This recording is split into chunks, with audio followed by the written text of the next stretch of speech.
Hello, this is Jeff Liston. This is a part 2. We're going to call this Genetic Feed Efficiency for Beef Cows, part 2. About a week ago we put up a 12-minute video, informational video about feed efficiency in beef cattle. Again, Jeff Liston, my wife and I, Lisa, and Jeff Liston have Turtlerock cattle here in La Villa, Iowa. In this part 2 we're going to talk a little bit more specific about describing a feed efficient cow here at our place and the animals and what kind of performance we get. Most of the bulls that we will talk about and refer to today will have either sons for sale or semen for sale on almost all the bulls I'll talk about. We collect a top bull each year just because that might be the one that really is prepotent and carries on the traits that we're looking for. So the first video, if you look it up under search for feed efficiency in beef cattle on the YouTube, we talked about the advantages of feed efficiency, the fact that the industry's stuck at probably about a 6 or 6.5 to 1 conversion rate for the last 30 or 40 years, and the fact that we are now stacking pedigrees where the feed efficient conversion has been as low as 3.02. The bull here, our 124 bull that we have a flyer on, we'd love to send out to anybody interested. He converted at 3.02 to a pound of gain. He ate 14 pounds a day. He gained 4.76. He also had ribeye of over 16 square inches and an IMF of 5.58, birth weight of 76. Pretty complete kind of bull. So that's a good place to start describing feed efficient cattle. He was a frame 6 at a year old, and by maturity he was a frame 5.5. And that probably catches the majority of our cattle, our cows and our bulls that we develop.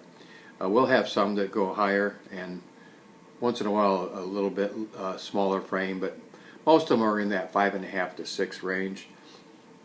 In the first video we talked about how you can gain 5% feed advantage for your cow herd for lowering your maintenance costs per generation using the right genetics. By you can figure that number out by comparing the new bull or this bull or whatever feed efficient bull you're talking about to the 6.5 pound average in the industry, and multiplying that by 50% bull's contribution, and then multiplying that by 40%, which is the heritability factor, and you'll gain about 5% per generation, because the second generation the cow would have it on the bottom side and the bull would have it on the top side. We're up to about 25% lower feed costs on the hay costs for our cows during the winter because of stacking this for 3 or 4 generations. In that first video we also talk about added traits of high docility. You're not going to have wild cattle being very efficient. They're not anxious and nervous. We'll have better health most of the time. Health starts in the gut and the rumen, and a good efficient cattle usually have healthy rumen.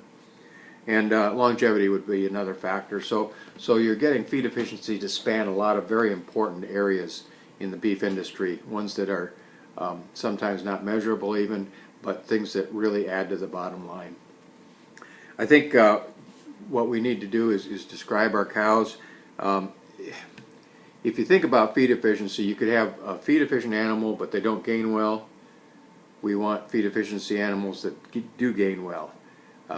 We also do grass testing for our cattle and have some very interesting numbers come out of that.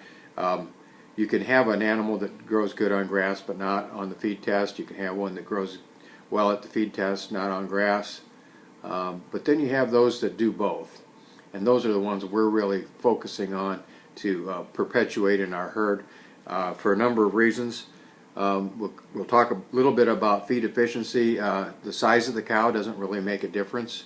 You can have small cows that are feed efficient, some that aren't. Easy fleshing cows aren't necessarily feed efficient. They could just be big eaters.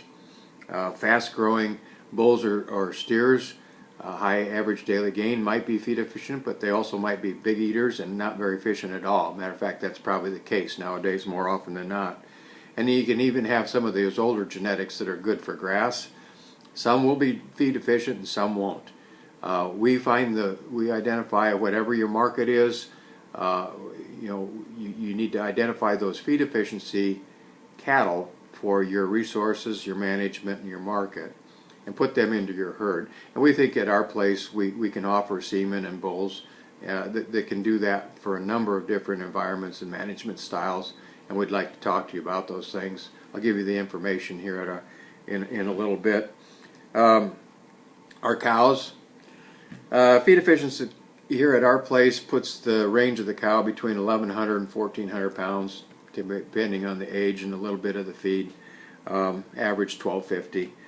Frame score around 5.5, like I said. A lot of our bulls yearling weight will be around 1,200 to 1,300. We find a sweet spot for our program that's really nice, about a 4.5 pound average daily gain, and also about a 4.5 pound feed to gain conversion. That's really what we want to have consistently, and we are getting a lot of consistency in what we're producing. W124 here, one of his sons, B55, went on to fescue pasture as a calf and gained 4 pounds. He then went to feed test and gained over 5 pounds. He converted it under 4, right at 4 pounds. And as a result, we have a second generation. Our best calf this year, 177, was a son of B55, who was a son of 124. And we're stacking those generations. That 177 calf had a conversion of 3.85 and an average daily gain of 5.21. We've tested 26 direct sons of W124, and they have averaged 4.54 average daily gain and 4.6 feed to gain conversion. 4.6 pounds of feed for a pound of gain dry matter intake, which is right there in that sweet spot zone where you optimize both the gain and the conversion and still maintain a very phenotypical, structurally correct animal that can do whatever you need to do for your program. We don't get real heavy milking cows. If you have a heavy milking cow to raise a big weaning weight, you're feeding a cow to produce milk, to produce a pound of calf, and it's just not coming through very efficiently. What we are doing is identifying grass gain as a way that the calf, the last 2-3 months they're on the cow, they're doing a lot of their daily gain is on their own intake anyhow. So if we can find those that can do both, we find that they also are the better converting calves if they hit both grass gain well and feedlot gain well. Some of the other bulls that we've had that are outstanding, 611 would be out of the same mother as the 124, although he's a little higher in IMF. He's a 6+ on IMF, and he had a 5.77 average daily gain, really quite high. His conversion was 4.08. His calves as a group were our best weaning calves this year, and we'll be checking them for feed efficiency for that next generation again. Very consistent. I want to kind of close by saying we get the consistency that we're wanting more and more every year. It doesn't seem to make a difference once we have it locked into the cow side as much on the bull side. We've used a variety of bulls and get some pretty good results. Actually, our fall group from this year had the top 3 bulls had average daily gains of 4.44, 4.43, and 4.43. Just 1/100th of a point difference there, average daily gain out of 3 different bulls. But each one of them was influenced by 124.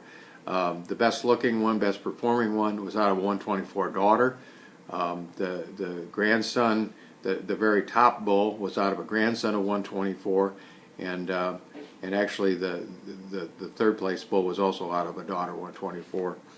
We think the consistency is the next step. When you talk about seed corn genetics, you don't talk about, hey, I had the biggest year out in the field, because if you did, you'd also have to say, but I had to lower my population down to get that.